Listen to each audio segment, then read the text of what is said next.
వచ్చిన వాళ్ళందరూ నిలబడి ఉండేవారు. ఎప్పటి నుంచి అంట? ఉదయం మొదలుకొని సాయంకాలం వరకు తీర్పే, ఒకరి తరఫు తీర్పు తీర్చడం. ఒకవేళ అది తీర్చలేకపోయినాడు ప్రార్థన చేసి ప్రార్థన కోరిక వాడికి చెప్పడం, ఇలా చేసేవాడు.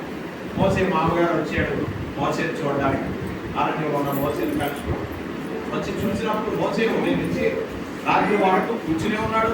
ప్రజలు నిలబడి ఉంటున్నారు, వాళ్ళకి తీర్పు తీరుస్తున్నాడు. వెంటనే అన్నాడు, మోసే నువ్వేం చేస్తున్నావు? మామ నేను ప్రజలకు తీర్పు తీస్తున్నాను. ఎలా తీరుతున్నావు? ఉదయం సాయంకాలం వరకు నిలబడి ఉంటున్నారు, నువ్వు ఒక్కడికే కూర్చుని ఉంటున్నావు. ఇంత కష్టమా? రోజు ఇదే పని చేస్తే ఎలాగా? నీ ఒక్కడివే చేయడం మంచిది కాదు. నువ్వు చేస్తున్న పని మంచి పని కాదు. నువ్వు ఏదైతే చేస్తున్నది మంచిది కాదు. ఎందుకంటే నీవు చేసే పని వలన ఆ 18 వచ్చిన అంటాడు, నీవును నీ తోడును ఈ ప్రజలు నిలిచేవుగా నలిగిపోతారా. మిక్కిలి భారమైంది. అది నీ ఒక్కడివే చేయచాలవో. నీ ఒక్కడు చేసే పని కాదు ఇది. అదే నీకు సాయంకాలం వరకు నువ్వు ఒక్కడే ప్రజలందరూ నలిగిపోతున్నారు కదా.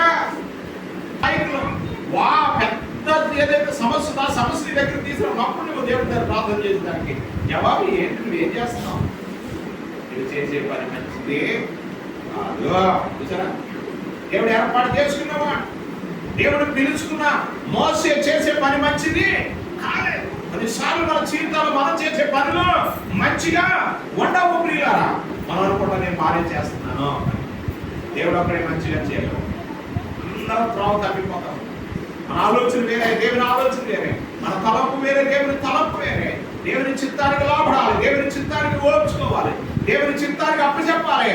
అప్పుడే దేవుని కార్యాలు మన జీవితాల్లో అనుభవించగలుగుతాం. ప్రభు ఎలా చేయండి, ఎలా చేయండి, ఎలా ఉంటే బాగుంటుంది, అలా ఉంటే బాగుంటుందని దేవునికి సలహాలు ఇవ్వకూడదు. వ్యాపారమైనా, బిజినెస్ అయినా, ఉద్యోగమైనా, పొలమైనా, పాడైనా, ఏదైనా సరే ఆశపడాలి. ప్రభువా ఈ బిడ్డను ప్రభువా ఆపదమస్తకు నీకు అంకితం. నువ్వేం చేయబోతున్నావు అది చేయి. నీ పట్ల ప్రభువా నువ్వు ఏదైనా చేయాలనుకుంటున్నావో నా పట్ల అది నేను చేయడానికి ఇష్టపడుతున్నాను. ఎప్పుడు లోబడాలి.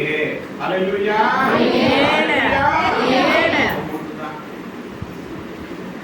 భూమి మీద జరుగుతున్న పాపం భూమి తట్టుకోలేకపోతున్నాను. భూమి మీద జరుగుతున్న మోసాలు, భూమి మీద జరుగుతున్న మానవంగా, భూమి మీద జరుగుతున్న హత్యలు, భూమి మీద జరుగుతున్న ఆ పాపాన్ని భూమి మోయలేక భరించలేక ఎప్పుడు వస్తావయ్యా అని మొరపెడుతున్నా భావంలో రాయబడి. ఎప్పుడు వస్తాయవయ్యా అంటుందే తప్ప. చూడండి మాట రామపత్రిక రండి.